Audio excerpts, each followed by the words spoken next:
Hey guys, we are still at BlizzCon. As I've been doing the previous interviews at BlizzCon, it's still BlizzCon, guys, but it's actually Friday, so we managed to just watch Cyril take out Sue. We don't know what's going to happen. It's going to be released in the future. It's possible Sarah's already won, or whatever happens, I suppose. But Sarah's looking like Cyril, so that's good. That's good for classic Cyril. Yeah, the foreign hope. Anyways, I'm sitting here with Beastyqt, who very graciously agreed to do an interview with me, so that's awesome. I was actually surprised that you were coming to BlizzCon. Did you pay your own way, or was this like a streamer thing, or No, what? so Blizzard invited me as a guest, so they paid for the whole trip, and I'm happy to be here. This is my first BlizzCon. I always wanted to, obviously go if you're not StarCraft 2 fan, but fan of Blizzard games since I was a kid. And I always wanted to go, so when Blizzard asked me, I was like, hell yeah. Awesome. So this is your first BlizzCon. So what are your first impressions? A lot of us, when we came to BlizzCon, we like walked into the convention hall. We're just like, yeah, this is amazing. And I saw that you were there for like pretty early, right, for the opening ceremony? Actually, I wasn't here for the opening ceremony, but I did arrive pretty early. Funny thing is, when I arrived yesterday, so I was getting to the hotel, and I was like, oh, this looks familiar. And I was like, oh, wait, I've been here to MLG years and years ago. And I realized that's the same, convention. But, when I arrived, it's like, you see it in the videos and you see it in, pictures or whatever. But when you get here, you realize how huge it is and how big the area is. And there's so many people. Initially, when we entered, there were like just huge amount of people entering, and then we were like, okay, let's get past them so we can see ahead, and then the other area is already packed, and it's just like, damn. It's a ton of people, and it seems to just be getting bigger and bigger. They've actually they pretty much own this entire area for BlizzCon, but they've even expanded how you get tickets to be even outside, and media passes go through the hotel. It's insane how it keeps getting bigger, but anyway, so it's awesome that you're able to finally come here, especially on Blizzard's dime. So thanks, Blizzard. But I really want to talk to you about your general experience in StarCraft. So for those of you who don't know Beastyqt, so shame on you. Yeah, first of all, shame on you. But I guess you might know him maybe from the good old days as a pro. You're not really a professional player anymore. You're a very professional streamer and YouTuber. So talk to me about your rise through StarCraft and when you decided to swap from being pro to being, I guess, entertainer. So I started, I guess, in 2009. I used to play Brood War as a kid with my cousin. We would play against AIs. And when they announced StarCraft 2, initially, I can't remember the date, I was like, oh, I can play some, Brood War to kind of get into it, and maybe I'll play StarCraft 2. So I played a lot of Brood War for about 6 months. I got pretty high rank because I was playing a lot. And, when StarCraft 2 came out, I actually had no money to buy it. So, I was 17, 18, and a friend of mine offered, he's like, oh, I have an account, you want to play some 2v2s? And I was like, nah, I'll get addicted and I can't buy it. I literally had no money for it. And, he's like, oh, let's just try it. I was like, okay, fine, let's do it. So we did it, we played more and more, and I was like, this is pretty fun. Eventually, I got my own account. And that's how it all started. So it literally started because he kind of, pushed me into it. Then I laddered. I had no idea about pro gaming. I knew the pro game was a thing in Brood War. Had no idea that that's happening in StarCraft 2, that there were tournaments. And I remember when I saw my first tournament, it was some online cup. I was like, you guys get paid for this? And then I realized the players that are winning are the players that I'm playing against on ladder every day. So I was like, oh. Wow. So I typed StarCraft 2 tournament, started participating, and eventually got picked up by Team Empire. I was with them for a couple of years, I think actually 4 years. I played Terran professionally for about 6-7 years, and eventually I kind of had enough. Okay. I think lost the passion for competing. I think if you want to compete, you need to want to be the best, you need to want to win, and I kind of lost that. Okay.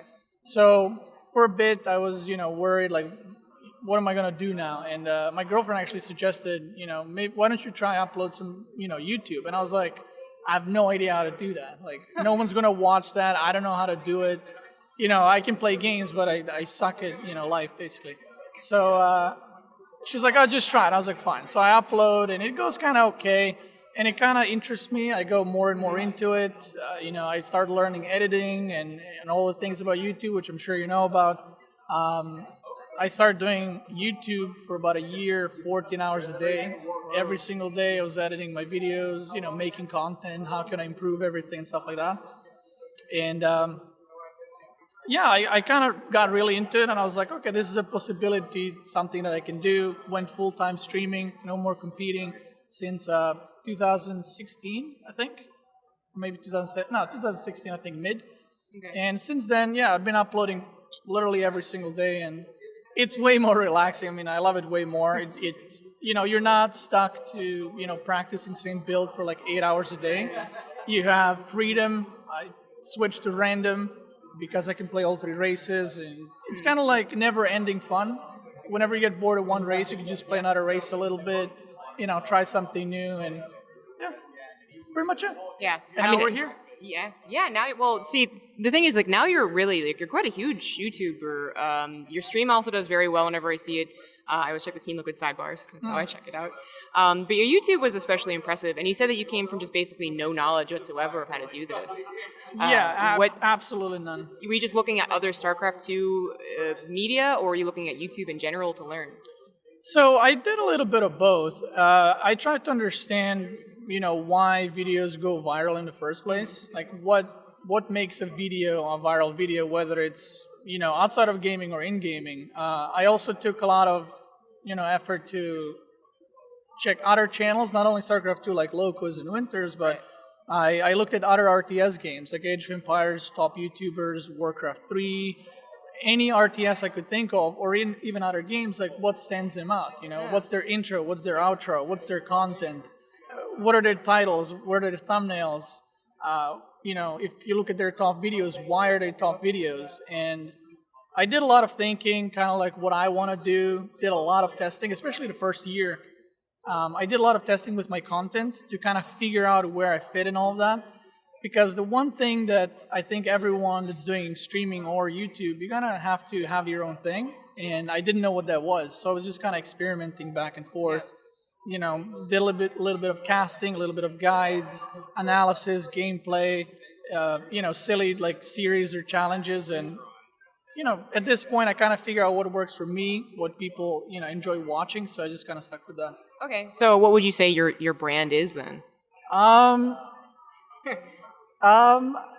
mean, there's, I guess, a couple of different things. Like, many people ask me, why don't you cast replays? And I always tell them, because there's already content out there like that. And I like to do something that other people can't or won't. It's up to them. So I started doing these challenges, for example, 2 Grandmaster with like silly unit compositions. And it's a lot of fun. It makes me like think about the game in a new way. How can I approach this if I can't do this or I can't do that? People enjoy it because you explore kind of different side of StarCraft 2. But also I did, stuff like 1 versus 7 AI, which is, again, I haven't seen anyone do it in StarCraft 2. I've seen it in other games, and I was like, well, I can do this as well. And initially, when I started, I didn't know how hard it would be to beat 7 elite AIs. Yeah. And I started, and I was like, I don't know if this is actually possible. So, the more I played, obviously you have to do like some really silly things and builds. I figured out ways to abuse the AI, no matter what race you played and what race you played against. There are certain things that AIs do constantly that you can force them to do. So I figured, okay, this can be a thing, I'll do it. So I won my first 1 versus 7. I uploaded it to YouTube, and people loved it because, again, it's kind of unique content that I haven't seen before, and that's how pretty much everything I do, whether it's on my stream or YouTube, that's how it starts. I give it a try. I also have series that completely failed. I thought they would be bigger, but people are just not interested. So you just kind of get a feel of what you want to do. You try it out, see if it works. If it doesn't, you get to a new idea. So yeah. The Twitch Rivals actually took that idea. We did 1v7, that Twitch Rivals one. And it was tough, but there were definitely ways, like Liberators. AI is really tough time with Liberators. Yeah, initially they wanted to make it 1 versus 7, but they cut it down to 1 versus 4 because people complained that they couldn't. Okay. Yeah, people complained that they couldn't do it. And then people in the European group that were playing, they were like, we were watching your videos on YouTube to see how to beat them. And I was like, there you go. but I think it's fun, and I think StarCraft, more than anything, needs different kind of content because I didn't want to do, casting board tournaments because there's plenty of that out there, and people obviously love it. That's why it's there. But I wanted to do my own thing and kind of, make people think about the game maybe a little bit different. Yeah, which is very interesting because the first thing you think of when a pro turns into a personality, again, we'll go with that one. Clown. You think that they're going to just be like pure like analytical. They're going to do a bunch of replay studies, and that can work for them. There's been other success stories for that, but it sounds like you just kind of like maybe you did try that, but you were just like that's not really what's working. That's what people want. It's not that what people have seen. It just I was that I was that guy that was serious and was practicing, and I was like, what am I doing? Like I stopped pro gaming to get away from this and not to keep doing it in a more casual way. So I literally, when I do series, I kind of feel like it's 2010 again. I feel I'm having fun because, recently did a series, Mass Marines, just purely Marine and Medivacs. And it's like, you have to figure out a new build, a new way to approach things. Okay, how do I deal with AoE? And if you do normal StarCraft, it's kind of like you're just playing in a way. Yeah. You're not really thinking a lot. So, yeah. Yeah, there's a lot of copying that goes in StarCraft because there are optimal ways to play. Yeah. So to go back to it's like what we have when we have expansions or a new game in general is that we have all types of crazy things. We have like one base ghost rushes to take on the overpowered adepts, right? Those were fun times, even if they were really silly and imbalanced. Yeah.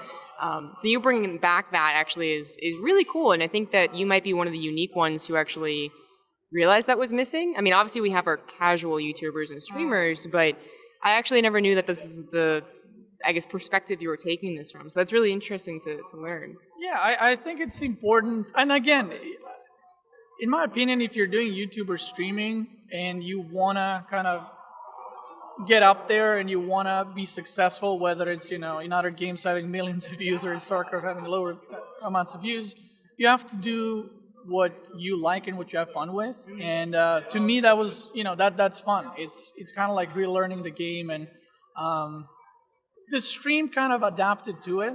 I started out as very like serious type, and the more I streamed, the more I realized like I don't have sponsors to respond to anymore. Like I don't have a team that is going to be like, yeah, you can't do that or you can't say that. So I was just like, I'll do what I want. So someone asked me, for an opinion. I used to be like reserved, like they would ask me about someone, and now I just say what I think. I don't insult people, but if that's from my opinion, I give it. And a lot of people enjoy the honesty and when you speak your mind, but some people don't, and that's fine.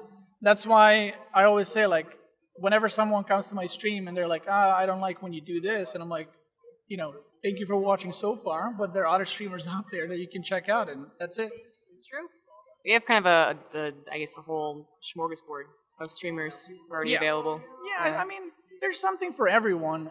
So I get it. My stream, and I'm pretty sure a lot of people's streams kind of change over time. And I think it's good to change. I think it's good to evolve constantly. Your content, whether it's a streamer or YouTuber. If you stagnate, it's not going to get you anywhere, and people will get bored. And again, I found a way for myself to kind of reinvent my stream with like series or whatever kind of content I'm doing like every 2-3 weeks.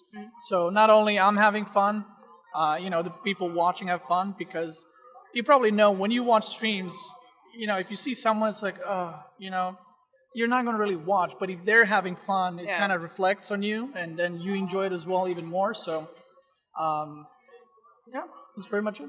So on the subject of evolving, then, we have to get into the category, the inevitable questions of, like, are you going to be going into any other games? I know you've checked out some other RTSs, especially. Did you like any other RTSs and are looking forward to ones that are coming out, like Command & Conquer or Warcraft? Or are you interested in even branching out and becoming more of, like, a general video game guy? I thought about it a lot, and I still think about it every day. It's a hard question because, if people ask me, are you going to switch right now to another game? No, I'm not. I tried our other RTS games, and I played tournaments in them. It just kind of lesser versions of StarCraft. They don't really add up. The only game I really really enjoyed is There Billions. I streamed it quite a bit. A lot of people watched, a lot of people enjoyed it, but that kind of game is a single player, and there's only so much content you can do before you're like, well, I'm just doing the same thing over and over. But to answer your question, if one day StarCraft 3 comes out, I'll definitely be playing that. If Warcraft 3 Reforged is coming out soon, I'll play it. How long will I play it? Will I switch over? Probably not, but I will give it a go and see what it's all about to try maybe play some high-ranked games, some competitive matches. We'll see, but yeah, I don't really have a definitive answer. And as far as switching genres, probably not, to be honest. I'm not. Once you're into StarCraft, it's hard to switch to something else and be like, oh my god, I love this. And as you probably know, switching to other genres is very hard in StarCraft 2. Yeah. RTS, viewers are very hardcore. So switching to other RTS, I think, is possible. Switching to another genre is very difficult. Yeah. So I've tried, not necessarily branching out, but just streaming other games for fun. And yeah, the feedback was, yeah. Yeah. Lukewarm. Yeah. Well, so then, what do you think of StarCraft 2's direction then? So I'm talking both in the balance. We had our recent proposed balance changes a couple days ago, but also in its role in its head company now. Blizzard. It's not been the golden child of Blizzard for a long time. A lot of emphasis is on Overwatch, and now apparently Overwatch 2. Are you worried? Are you okay with how things are going? Do you see a career in StarCraft even if the developer wasn't supporting it anymore, or are you actually worried about that? Actually, when we were watching trailers earlier, I got emotional a little bit, and I got sad because all the Diablo and WoW and Overwatch are getting these updates, and StarCraft is kind of it's there, and it's in a way, for the people that were with StarCraft from the beginning, it's kind of sad to see where we were at and how big StarCraft was. StarCraft was the #1 game back in the day. And, we've come to this point, and, it is sad, but at the end of the day, it is what it is. If, Blizzard stops supporting it, I'm sure there will be community tournaments and stuff like that. And for me, as a, streamer, YouTuber, as long as there's people watching StarCraft, it's, fine for me whether there's WCS or not. That's not, what my content is based on anyway. Maybe sometimes I'll analyze replays for it, but that's pretty much it. I'm not really focused on it. So I'm not too worried as far as that goes, but I also just try not to worry in general, what if it dies tomorrow? What if I get hit by a car tomorrow? Yeah. It's hard to tell the future. Yeah. It is what it is. But do you think that the skills, that you've gathered learning all you did about now you're pro at editing, now you actually understand kind of what people want from a stream and from videos, do you think that's going to easily just move you over into any other game if you were to ever get bored, or if the servers were, shut down in some weird apocalyptic world? Do you think that would be something you would easily transition into? I honestly think it depends on the genre, because I streamed a little bit of WoW, and initially a lot of people actually came over, but it's just not their thing. So that's when I actually realized, when people were like, why would people watch this? And then I realized, it literally hit me during the stream, WoW is watched differently than StarCraft. StarCraft is what I like to call your active watcher or viewer, right? You watch, and every part of the game is important. Okay. And, you're trying to learn, or you're like, wow, look at this move, look at that move. In WoW, you're more like AFK while watching WoW stream. You're playing WoW, or you're doing something, or you're doing homework, or you're studying. And then when something happens, you look over. And that's how WoW streams are viewed.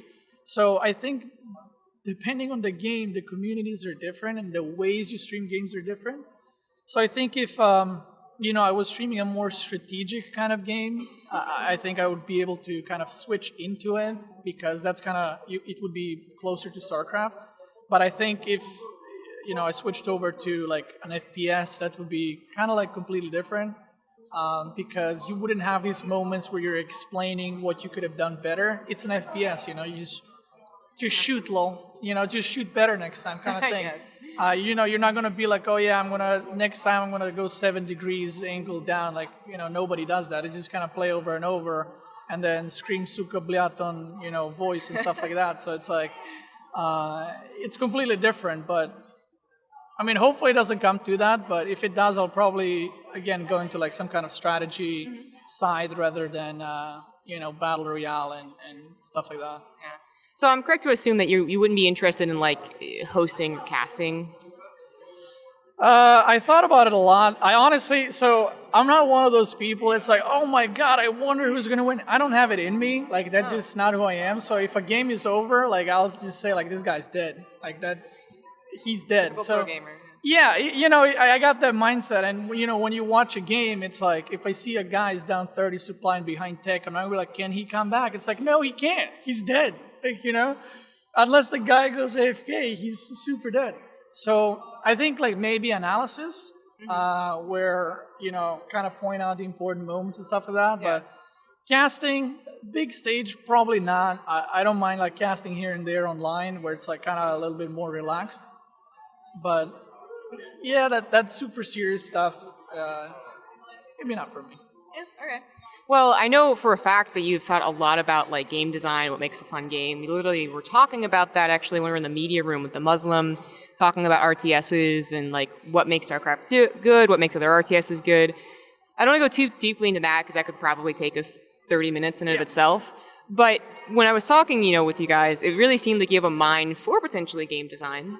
And have you ever thought about that? Like there's been cases of streamers or analytical pros who aren't pros anymore, who actually kind of maneuver themselves into a position where they're now advisors, consultants, that's a good word for it, consultants of games, because now almost every game is thinking about a potential esport for its game. Have you ever thought about doing that? Like you seem to be really well suited for it.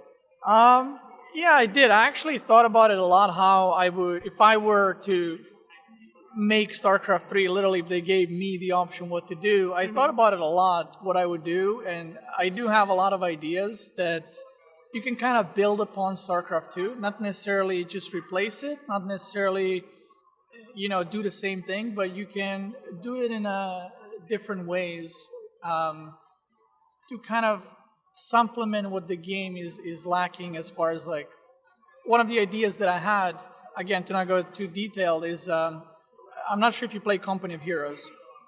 I know what it is, I've seen it. So they have a system of you picking...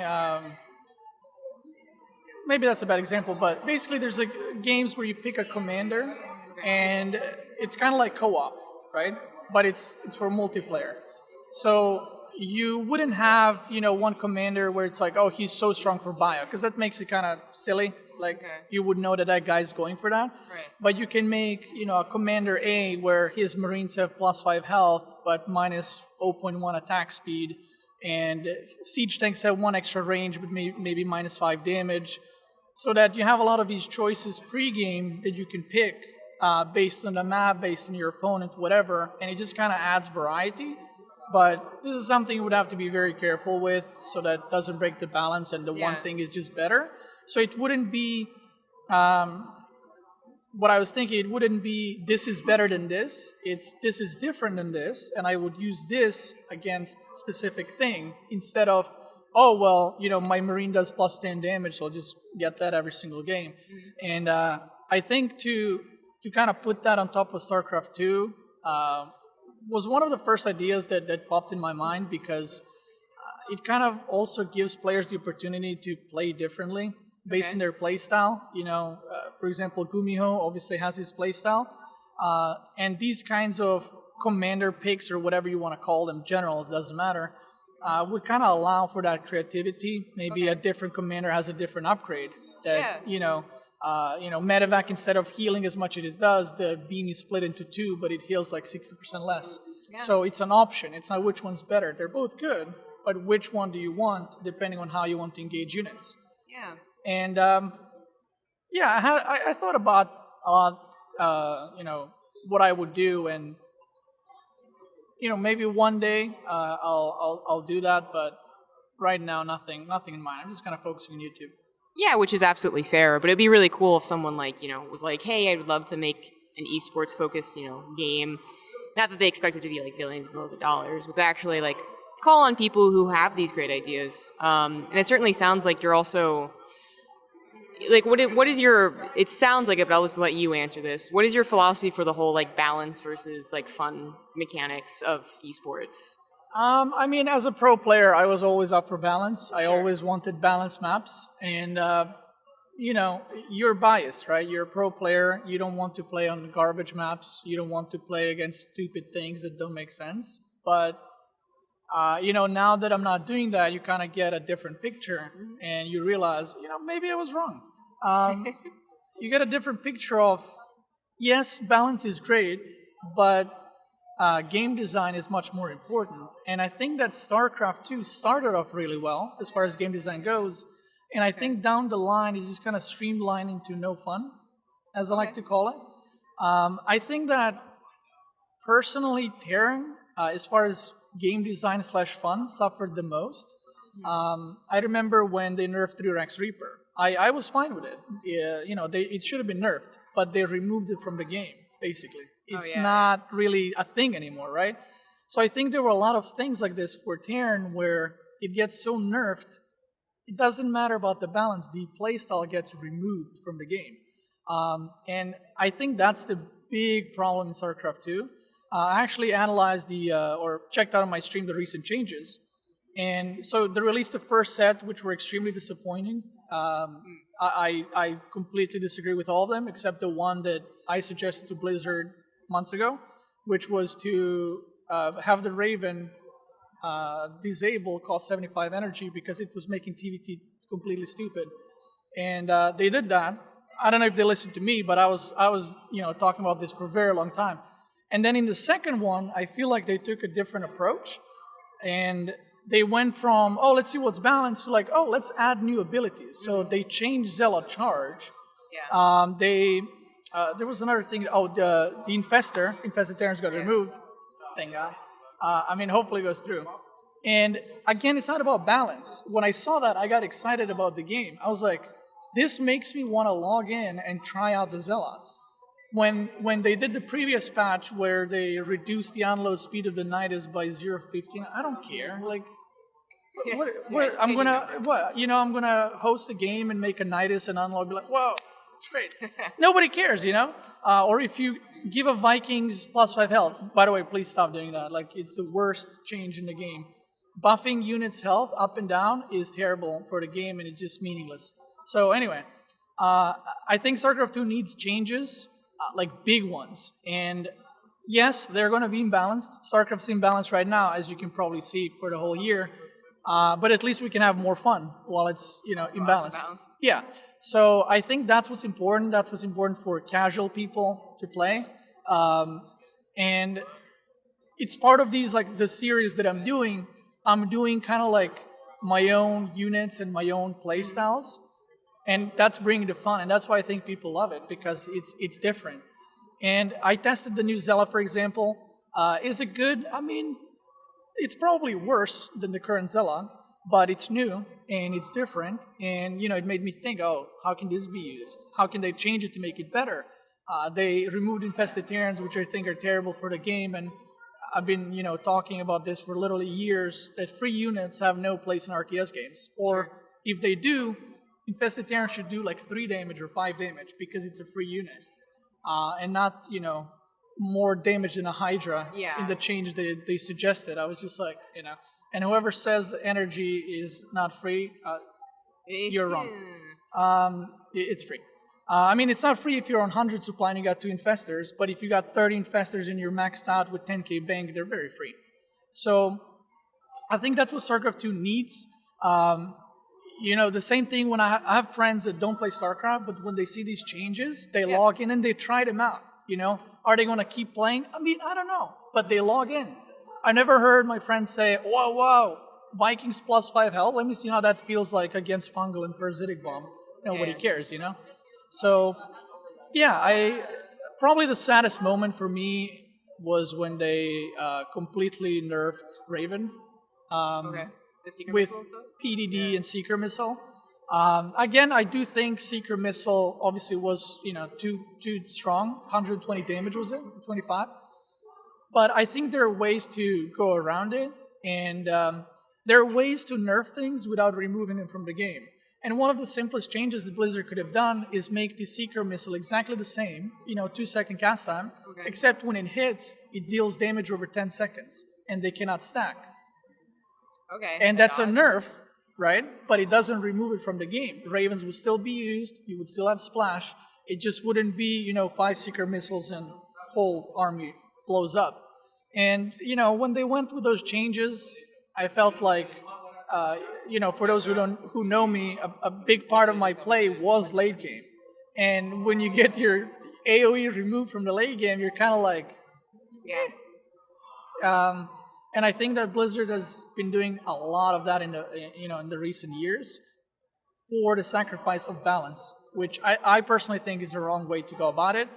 And every time I do these like streams where I talk about these things, people seem to always love the changes that change the unit, how it's played, rather than change its stats or straight up nerf it or buff it. Yeah. I think this kind of goes back to just the idea that like there's a proper way to play StarCraft. So when you bring in like your weird videos and are like, hey, you can do whatever you want. Like it's a cool game with cool features. Just do it. It's easily lost. Like people will come into I think every one of our streams, anyone who streams StarCraft, and be like, yeah, I just don't want to play it. Like it's like I can't go mass voiders, and it's like, well, actually you can. Like it's fun, and you might not win that much, but you also might be gold, and you might actually win a lot. Who knows? But it's the theme of StarCraft. It's the era that we have as the kind of top dog who's no longer top dog, a little bit elitist esport. That probably needs to change for both its content creators as well as the actual developers. So from that perspective, I actually think that the new fungal, or not the new fungal, the new dark swarm. Yeah, the infestor ability is actually something. Microbial shroud. Yeah, there we go. There we go. I had to Google how to pronounce that. From that perspective, that makes it sound actually kind of cool. It is something new and different. Yeah, I mean, again, I don't even remember the other changes that happened the last one. I remember the Shroud and the Zealot Charge and the Creep Tumor. Yeah. That's it. I don't remember the other ones because it's just like, who cares? Yeah. It's not fun, Yeah. And games shouldn't be a clown fiesta, obviously, but how many people care about balance and how many people, care about game design? And if there's a clown, watching this and they're like, I'm flat and this race is OP. I mean, you probably just suck at the game and it's not the balance, but if you didn't know that, there you go, that's why it is. But I think that if you look at any other game, League or Dota or whatever other game, they constantly rebalance and not just, oh, look, we're going to give it damage. They change, they rework heroes. And, I mean, they're doing well. So, when people bring up, but what if it's going to ruin the game? It's not. Like, I'm not asking to change 30 units, upside down. But why not, now it's a post-BlizzCon patch, take a little risk, play around with the units. Numbers are easy to adjust. I think it's just about kind of getting it started and not really worry about, the backlash of crybabies because, they don't want the game to be changed. It's just a silly perspective, I think. Okay. Well, certainly I hope that Blizzard will continue doing those post-BlizzCon patches in any, we haven't had a huge one, I guess, since, a huge change up since the actual expansion, but clearly they're still willing to add in a couple new graphics and a couple new ways of playing that hopefully continue on for as long as StarCraft 2 continues on. But I've taken up enough of your time, so I'm just going to call it here. Thank you so much for sitting down and talking about game design and stuff. Go ahead and do your shout-outs, where they can find you. Twitch is Beastyqt. Check me out there. I lose and win games every day there. New memes are born every single day. Check out my YouTube channel, Beastyqt SC2, daily StarCraft 2 content. I do mostly gameplays, but a lot of checking out patches and stuff like that, discussing things here and there, and that's pretty much it. Thank you for the interview. Oh, all right. Awesome. All right, I'll see you guys for the next interview, but hope you enjoyed this one. Bye-bye. Bye.